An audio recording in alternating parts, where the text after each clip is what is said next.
So far, how have you adjusted to COVID-19 while in Thailand, Ambassador? Well, we have changed our whole way of working, and we work in shifts to minimize infections and dangers for our staff. And the first and most important message is I'm very happy that all of us are healthy and in good spirits, because if we are not healthy, we can't do our jobs and we can't help the tourists. The second phase was very important. We had repatriation. We had 13 flights going from Thailand back to Germany, and we brought back about 3,000 people, not only Germans, but also other Europeans. And I believe right now it's during the phase of easing restriction in Germany. What's the situation there? That's correct. We had a very hard lockdown, not as hard as in France and Italy, because we had some time. We had an advantage because in Germany we could see, and everybody could see, what happens if your health system is completely overburdened in a very short time. So we saw what happened in Italy. We saw what happened in France.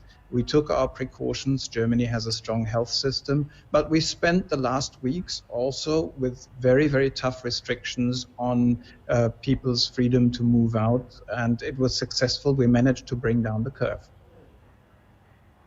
Mr. Ambassador, I'm sure there is this issue that you certainly would want to talk about, and that is the global leadership displayed by the European Union. I'm talking about the pledging conference initiated by EU a few days ago that managed to raise billions of euros to help fund research on COVID-19 vaccines and therapies. And of course, the aim is to help poorer countries around the world in dealing with the situations. Now the money has been raised, right? And of course, Germany has played a very important role in this initiative. So what is the next step? We were one of the co-hosts of this conference, of this pledging conference. Germany offered 525 million euros. But I think what's more important than the financial contribution is it's a different concept of dealing with the situation. You see, we have countries and companies racing to be the first to develop a vaccine. And the concept of this was different, was saying like, why don't we pool resources? Why don't we work together? We can cut corners. We don't need to do things twice or three times.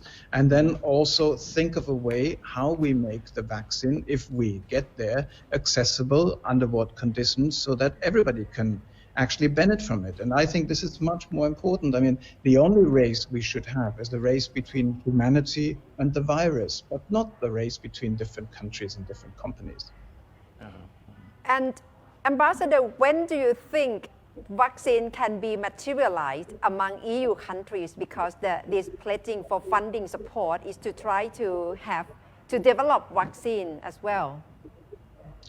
Well, the experts have different opinions, and I think we're already as fast as we can be. So we hear predictions from anything ranging from 1 year to faster. Let's see. But I think also speed is one thing, but security is also important, because we need not, for the sake of speed, endanger the lives of people in addition. So we will have to probably live for quite some time with something that people call the new normal. Now, going back to the preaching conference, Mr. Ambassador, I would like to refer to an excerpt from the speech by Chancellor Angela Merkel, who said that the conference sends a signal of hope in such difficult times for many countries, and show us that the pandemic is a global challenge, and consequently we can only defeat it globally. A very powerful message indeed. So how do you think this message should be seen across the globe? Well, if we start from the crisis, I think many countries, and the reaction was like, as if our foreign minister once used the metaphor of when you're in an accident in an airplane, you take on your first mask to make sure that you have oxygen, and then you can go and help others. So we had the same problem. We had to come up first with restrictions, and then we have to also think about it. that how do we deal with neighbors? And it's Europe is so intertwined. If I look at it, the border regions between France and Germany, Germany and the Netherlands and other countries, we need each other very much. So we need to find a good compromise between health and economics. And health and economics, there is no clash between, because one cannot exist without the other. Many people say, oh, we need to now prioritize health, or we need to prioritize economics. But if we're all healthy but all out of job, it doesn't help. And if we all have super jobs but nobody's healthy, also it doesn't work. So it's balancing the two. And we are now, you talked about the easing of restrictions, we're now in the process that we say, yes, we managed to flatten the curve because people are quite disciplined. They're learning to have distance one from each other. I like the word physical distance better than social distance, because we should be socially very close, but physically we should be apart. And people are learning that, and the more people are learning that and take care of it, the more we can go back to also what is like a more normal life again. Yeah. And that is very important.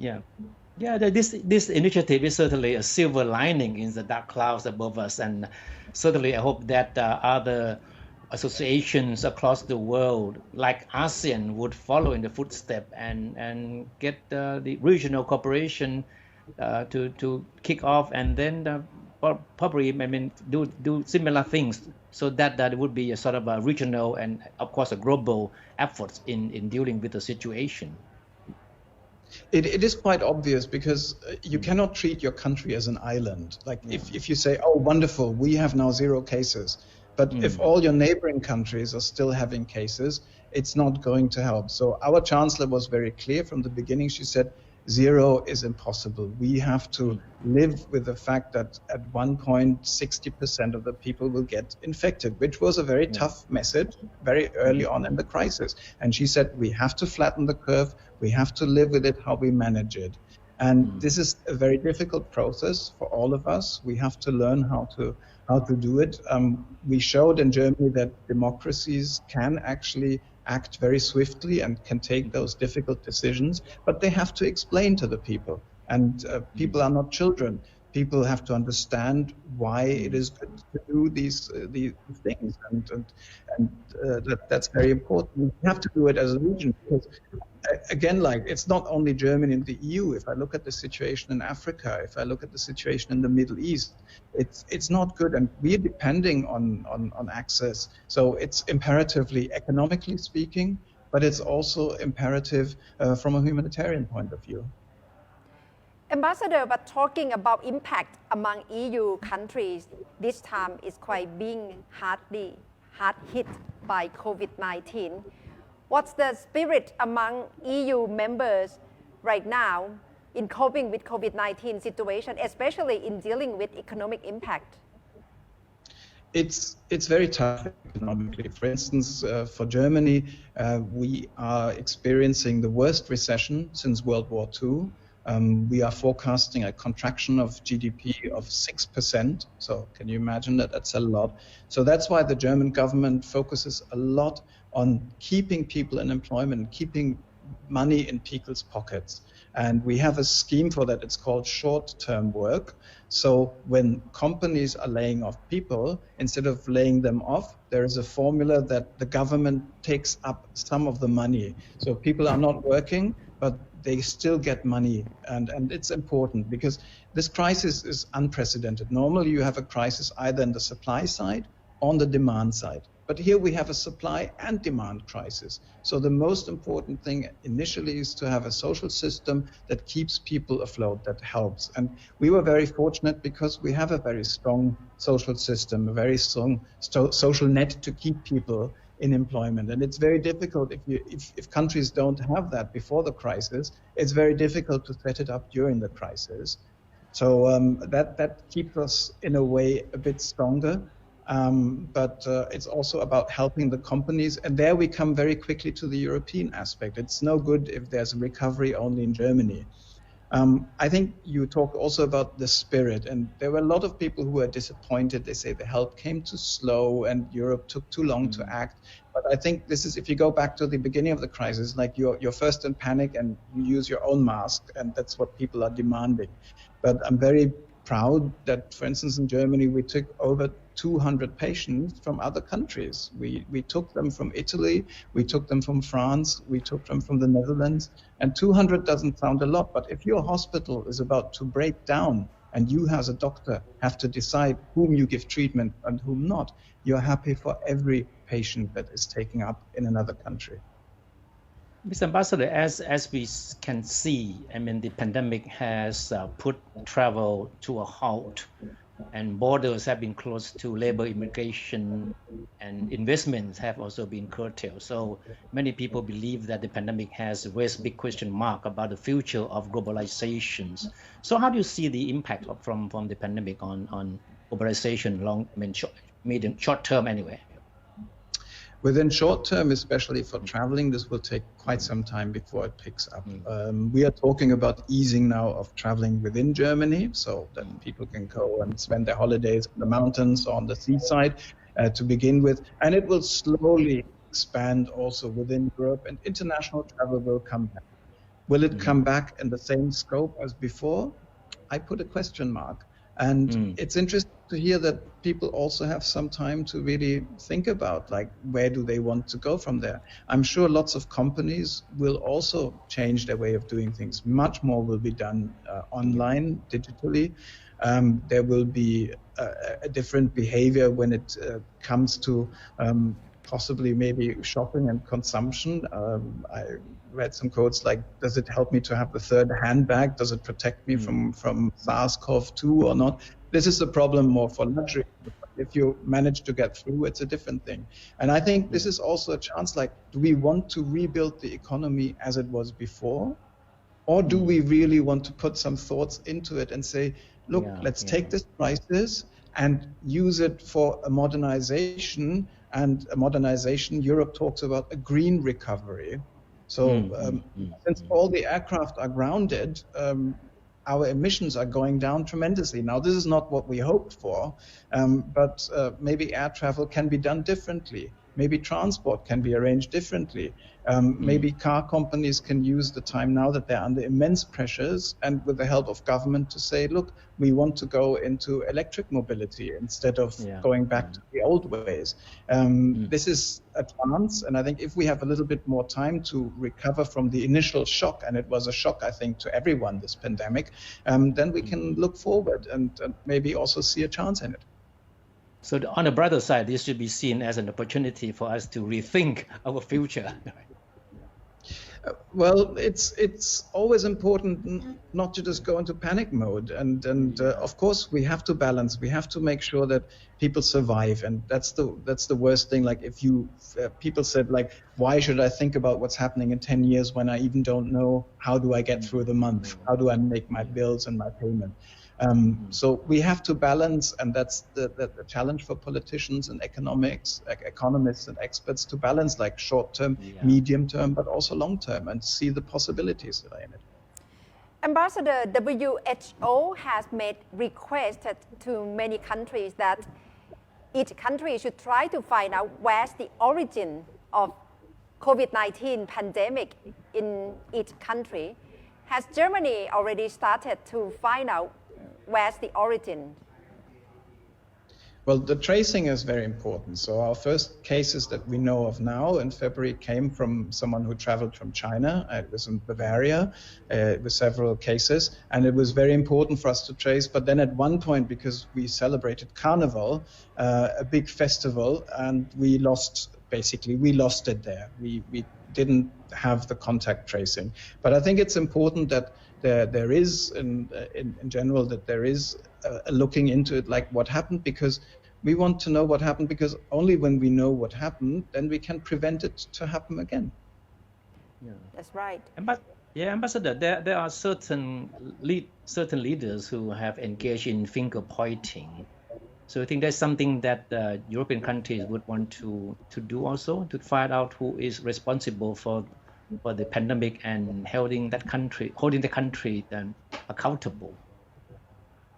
Well, basically the conference that we organized in Europe pointed a different way, like let's come and work together. And we invited all countries, and you can see from the list of contributors, like who contributed, who was willing to contribute. We were happy. Hopefully more and more countries will join in that. And I think that's the way forward, because it's a global challenge and we can only address it on a global scale. Ambassador, and in working with German who are residing in Thailand, have you got any particular request from German in Thailand that you had to deal with? Well, in the beginning, we had a lot of people who had enormous problems because many airlines just canceled their flights. So they tried to rebook on another airline and the flight was canceled again. And that was the tipping point for us where we said, look, we need to have government action to actually bring Germans back home safely because they just couldn't afford commercial flights anymore. But as I said, what is very important is that we did not just bring out Germans, but we had from the beginning on, we set a quota, 10% of the flights, 10% of the seats for other citizens of Europe. That's one thing. Now for the German residents who are still in Thailand, who have decided to stay here, our message is very clear. Make sure that you are sticking to the guidelines of Thailand. We had some people who, fortunately not many, but some people who ignored them. And we can understand that it's very upsetting for Thais who are suffering from limitations if some tourists misbehave. Our messaging was very clear, like do be very careful, be very sensitive, and the regulations changed a lot. Be careful, ask the people around you what are the do's and the don'ts in Thailand. And we help and offer advice as much as possible, also consular advice. This is a difficult situation for all of us, but we'll pull through. Mr. Ambassador, I mean, we're talking about new normal, right? So what kind of new normal that the ambassador, I mean, diplomats like yourself have to live with? I'm sure one thing is certain is that you must have been missing a lot of face-to-face meetings and social functions. Yes, I mean, embassies are about bringing people together. We're like enzymes. We want to get people together. And of course, you can talk like we do now, but nothing can really replace face-to-face interactions. Also, what is very different, we have a lot of delegations that come into Thailand. So we're a bridge for them, politicians, economic, business delegations, cultural delegations, and that has completely stopped. And I'm very much looking forward to have this coming again and to have people having high-level contact and also to have the interaction. We are trying to maintain contacts as much as possible. We have a very large business community in Thailand. We have more than 600 companies here who have been here for a long time, who feel that they are part of Thailand. They're employing about 200,000 people. So they're part of the well-being of the Thai community. And even the embassy, we ourselves, we feel part of the community here. So we're trying to get involved in actions to help neighbors to be involved. We have micro projects that we're going to change to also alleviate the suffering of the people here. Ambassador, one familiar image about you is you use scooter while in Thailand. So does it mean that you have to stop using it completely during COVID-19? Well, I also stick to the rules to stay home and stay safe, although it would be very tempting now with little traffic and wonderful air quality. But as soon as we can, you will see me on my scooter zooming around the streets of Bangkok. Yeah, but it's very hot right now. Okay. The scooter gives me some fresh air, so it's not a problem. Yes.